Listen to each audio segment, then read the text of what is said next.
नहीं, नेतन्याहू का war triangle तैयार हो चुका है। हमास पर लगातार हमले के बाद अब लेबनान में इजराइल ने अपने दूसरे बड़े दुश्मन को हराने की पूरी तैयारी कर ली है। वहीं हिजबुल्लाह के साथ साथ सीरिया भी बहुत मुश्किल में पड़ गया है। 24 घंटे के अंदर लेबनान में इतने बम मारे गए हैं कि हिजबुल्लाह अब ठंडा पड़ गया है। ये दावा अब इजराइल में किया जा रहा है। देखिए,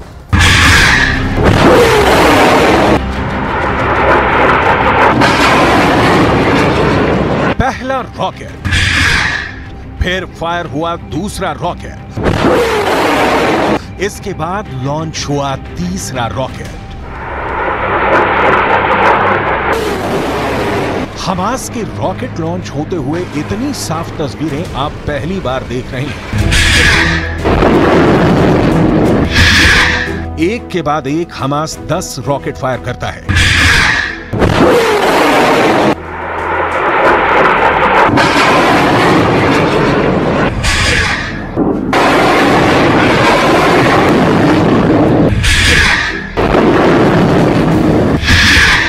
इजराइल के शहर टारगेट पर है और गाजा में बमबारी के खिलाफ हमास ने अपना रॉकेट वाला गोदाम खोल दिया है।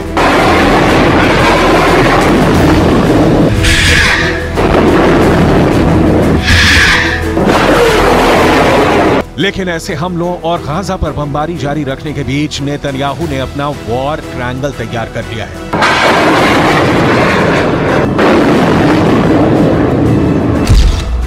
नेतन्याहू के वॉर ट्रायंगल में सबसे बड़ा कोना गाजा में हमास का पूरी तरह खात्मा है।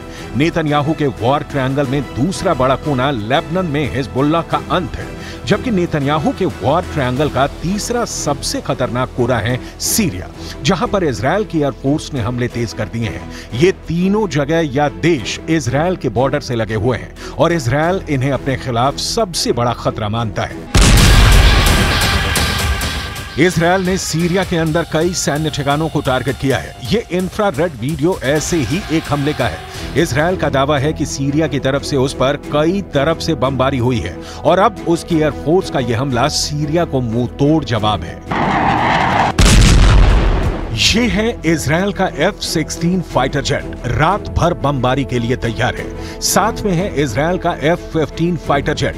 दोनों ही इजराइल के सबसे बड़े मिशन के लिए लगातार तैयार रहते हैं। इन विमानों में दोनों विंग्स पर लगे हैं दो बड़े बम, यानी हर विमान पर 4 बहुत ही खतरनाक बम।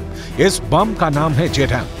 यही बम है जिससे इजराइल ने गाजा में बड़ी तबाही मचाई है और अब यही बम सीरिया के ठिकानों पर गिराया जा रहा है। यही बम इस वक्त हमास, हिजबुल्लाह और सीरिया के लिए सबसे बड़ा खलनायक बम बन चुका है। हर एक बम का वजन 9.5 किलो से ज्यादा है, यानी हर विमान पर करीब 4000 किलो बारूद लोड किया जाता है और फिर ये विमान इन 4 तबाही वाले बम लेकर उड़ जाते हैं। जब ये बम रात में फटता है तो ऐसा धमाका होता है।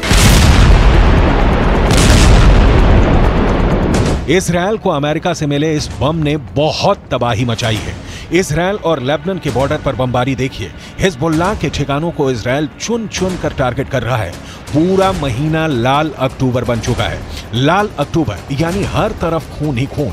और अब नवंबर की शुरुआत से पहले ही गाजा के साथ लेबनान और सीरिया पर लगातार अटैक होने लगा है।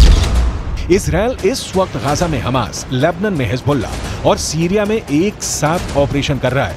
इजराइल की एयरफोर्स के सैकड़ों जहाज इस वक्त 24 घंटे उड़ान भर रहे हैं और इन तीनों जगह पर बमबारी का ऑर्डर मिलते ही बम गिराने का बटन दबा देते हैं। इजराइल ने, आप तस्वीर साफ तौर पर देख सकते हैं, धुएं का गुब्बार आपको नजर आएगा। हम उस मौके पर बिल्कुल नहीं, लेकिन दूरी से हम आपको तस्वीर दिखा रहे हैं। लगातार इजराइल जो दक्षिणी लेबनान के सरहदी इलाके हैं उन पर हमला कर रहा है। अब तक का सबसे बड़ा हमला हम कह सकते हैं। देखिए, पिछले कई दिनों से हम इस इलाकों में रिपोर्टिंग कर रहे हैं, हमको इतना बड़ा हमला अभी तक नहीं दिखा है। हम तस्वीर आप देखिए, भूमध्य सागर के ऊपर धुएं का गुब्बार आप देख सकते हैं। इजराइल समझ चुका है कि उसके हमलों को कोई चैलेंज नहीं कर सकता। इसकी बड़ी वजह भूमध्य सागर में खड़े अमेरिका के 2 कैरियर स्ट्राइक ग्रुप हैं, यानी 2 एयरक्राफ्ट कैरियर और उनके साथ कई डिस्ट्रॉयर वाले 2 बड़े जंगी बेड़े। समंदर में ऐसी ताकत दिखाकर अमेरिका बताना चाहता है कि वो इजरायल की मदद के लिए 24 घंटे तैयार है। यही भरोसा है जिसकी वजह से गाजा में इजरायल की बमबारी बिना किसी रोक टोक के जारी है। इस बमबारी की शुरुआत 7 अक्टूबर के बाद से हुई, क्योंकि पहले हमास ने इजरायल में 1400 लोगों को मारा और अब इजरायल ले रहा है बहुत ही खौफनाक बदला।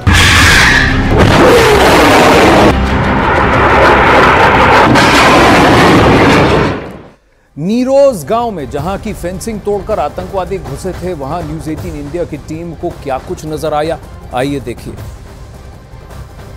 24 दिन हो गए हैं लेकिन अभी ये गांव सुरक्षित नहीं है बिल्कुल, क्योंकि गाजा बॉर्डर पे यहां से आपको फेंसिंग पहले दिखा दे, करम पहले फेंसिंग दिखाइए। इन्हीं फेंसिंग में से कहीं से तोड़कर वो सैकड़ों की संख्या में आतंकवादी गांव में घुसे थे और ये सामने में आपको गाजा दिख रहा होगा। ये फेंसिंग अगर आप पार करेंगे, थोड़ी दूर जाएंगे तो आपको गाजा दिखेगा। हम पीछे आएंगे और इधर आपको इसी फेंसिंग को तोड़ के पहले तो पूरा जो बाहरी इलाका था उसको तबाह बर्बाद किया। ये देखिए जो फेंसिंग टूटी हुई है वहीं से घुसे थे। और करम, अब इधर की तस्वीरें आप दिखाइए। ये जो बर्बादी और तबाही की तस्वीरें आपको हम लगातार न्यूज 18 इंडिया पे दिखा रहे हैं। ये गांव का मुख्य जहां फेंसिंग है, फेंसिंग के नजदीक का जो इलाका है वहां सबसे तोड़फोड़ ज्यादा हुई है। पंखे से लेके कुर्सियां से लेके जिम फिटनेस जो इक्विपमेंट्स है वो आपको जला हुआ दिख रहा है। ये कैसे हर जगह, ये देखिए लकड़ियां, लोहे, स्टील कैसे जलाया गया है। जो फेंसिंग के नजदीक का इलाका था वहां सबसे ज्यादा मार पड़ी है किसी भी गांव में। और नीरोज ऐसा गांव है दक्षिणी गाजा के करीब में जहां हमला हुआ और 400 में से 180 करीब आधी आबादी पूरी की पूरी खत्म हो गई। ये ज्यादातर किसानी करते थे इस इलाके में और वहां पर त्योहार का आलम था, तो सब लोग त्योहार मना रहे थे और तब जाकर ये बर्बरता वहां पर दिखाई गई है। वहीं अक्टूबर में ही पश्चिम एशिया का ये हिस्सा 11,000 मौतों की गवाह बन चुका है। 11,000 मौतें बहुत ही बड़ा आंकड़ा है, लेकिन डर अब ज्यादा है। हमले लेबनान की दहलीज से आगे बढ़ चुके हैं। इजरायल ने लेबनान बॉर्डर पर हमले तेज कर दिए, खासकर उन इलाकों में जहां पर हिजबुल्लाह का कब्जा है। और इसके लिए एक बहुत बड़ी वजह भी है, हिजबुल्लाह के कई हमलों ने इजरायल की बहुत ज्यादा बेइज्जती कर दी है।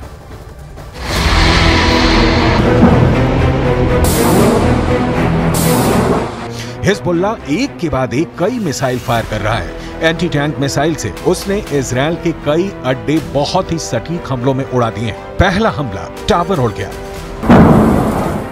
दूसरा हमला रेडार तबाह हो गया, तीसरा हमला एक और अड्डा तहस नहस हो गया। ये जगह है लेबनान और इजरायल के बॉर्डर पर शीबा फार्म्स का इलाका, दुनिया के सबसे खतरनाक बॉर्डर्स में से एक। और यहाँ बने हैं इजरायल के 5 बहुत ही खतरनाक अड्डे।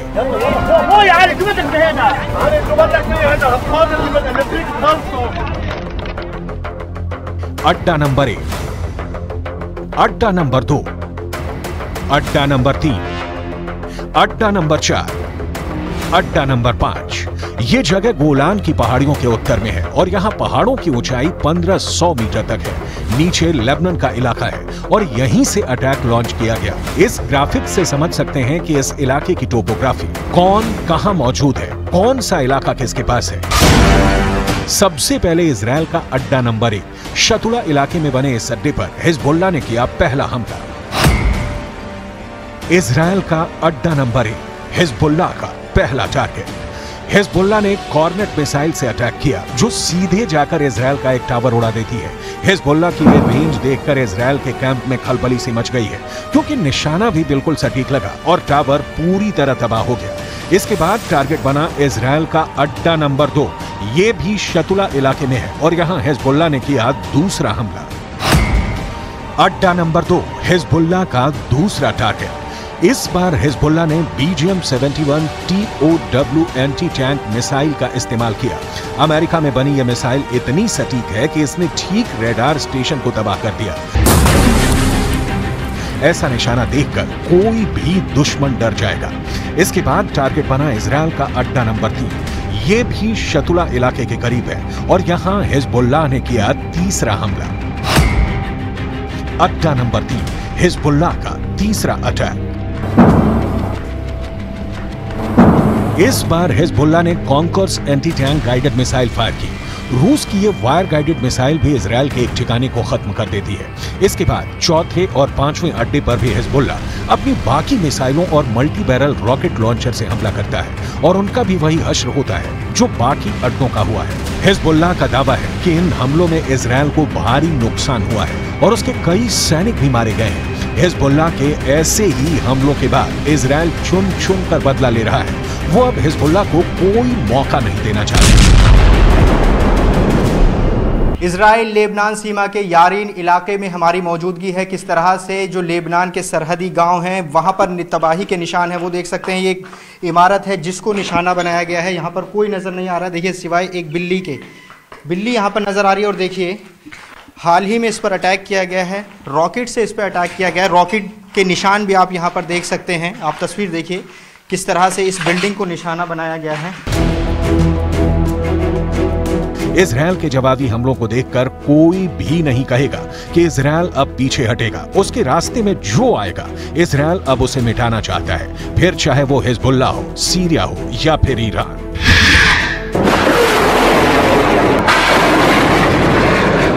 That in response to the Israeli incursions, the airstrikes that are taking place, the Iranians have been telling everybody overtly and loudly that they will proliferate, they will escalate if necessary.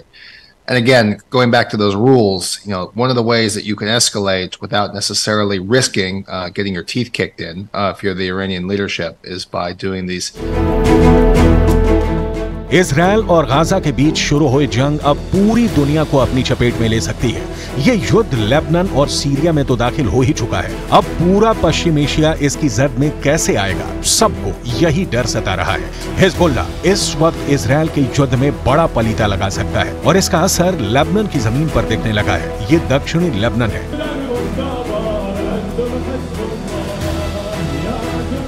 और यहाँ पर Israel के हमलों में मारे गए Hezbollah के लड़ाकों का जनाजा निकल रहा है। साथ में सैकड़ों लोग हैं जो इजराइल से बदला लेने की मांग कर रहे हैं। 7 अक्टूबर को हमास के हमले के बाद लेबनान इजराइल का बॉर्डर भी एक्टिव है।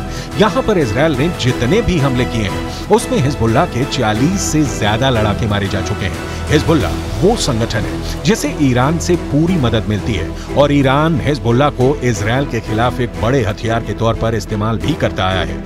इसलिए अगर हिजबुल्लाह को नुकसान उठाना पड़ रहा है तो समझ लीजिए कि ईरान को भी बड़ा झटका लग रहा है। वैसे नेतन्याहू भी यही चाहते हैं, लेकिन उनकी ये ख्वाहिश अब पश्चिम एशिया को बारूद के ढेर पर बैठा चुकी है।